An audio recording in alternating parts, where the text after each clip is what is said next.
নমস্কার। আজকে এই ভিডিওতে দেখাবো যে ব্লাড কালেকশন কিভাবে করতে হয়, ভেনাস ব্লাড কিভাবে কালেকশন করতে হয় পেশেন্টের কাছ থেকে। তো সবার প্রথমে আমাদের যে যে জিনিসগুলো লাগবে, এখানে গ্লাভস লাগবে, ঠিক আছে? একটু সামনে নিয়ে এসে দেখো।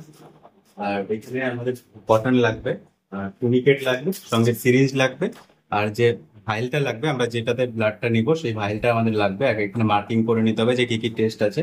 তারপরে এবার আমাদের সবার প্রথমে কি করতে হবে, গ্লাভসটাকে পরে নিতে হবে। নিজের প্রিকশনের জন্য গ্লাভসটা পরে রাখতে হবে।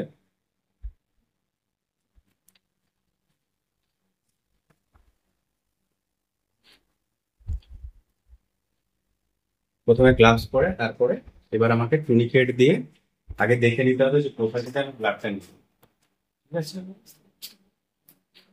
এবার আমি অ্যান্টিকিউবিটাল ভেন থেকে ব্লাডটা ড্র করব। এবার আগে দেখে নেব যে এখানে ভেন আছে, ঠিক আছে? আগে ফিল করে নিব। তারপরে এদিকে দেখো, এই যে তারপরে আমি স্পিড নিয়ে এখানটা ক্লিন করে নিব। জায়গাটাকে ক্লিন করে নিতে হবে, প্রথমে ভালো করে টুনিকেটটা বেঁধে নিতে হবে। তারপরে আমি এখানে ভেন ফিল করতে পারছি, এটা অ্যান্টিকিউবিটাল ভেন আছে, ঠিক আছে? তারপরে আবার ক্লিন করে কটনটাকে এখানে রাখবো, রেখে তারপরে দিকে দেখো, তারপরে 2 ml এর সিরিঞ্জ দিয়ে, যেহেতু আমার ইডিটি স্যাম্পল লাগবে সেহেতু 2 ml সিরিঞ্জ দিয়ে আমার হয়ে যাবে। তো আমি ডিসপোজেবল সিরিঞ্জ ইউজ করাটাই বেশি ভালো, ঠিক আছে? তো এবার আমি এখান থেকে নর্মালি আগে এয়ার ফ্রি করে নিব, ঠিক আছে, যে ঠিকঠাক আছে কিনা সিরিঞ্জটা। তারপরে নর্মালি এখানে ব্লাডটাকে ড্র করব। তারপরে এই যে এরকম ভাবে অটোমেটিক ব্লাড চলে আসবে, একটু প্রেসার দিতে হবে।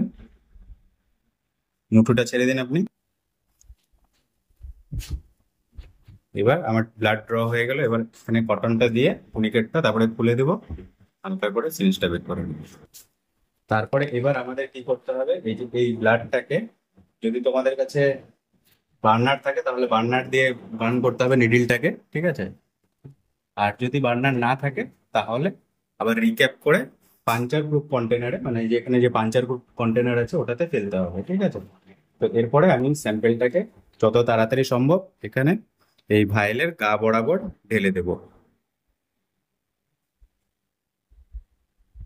এবার এই যে এই সিরিজটা থাকবে, এই সিরিজটাকে রেড যে ওয়েস্ট প্যাক থাকবে সেই ওয়েস্ট প্যাকে ফেলতে হবে। আর ব্লাডটাকে এখানে যে অ্যান্টিকোয়াগুলেন্ট আছে এই অ্যান্টিকোয়াগুলেন্টের মধ্যে আমি ভালোভাবে মিশিয়ে নিব, যাতে কোনো এই ব্লাডটা ক্লট যাতে না হয়ে যায়।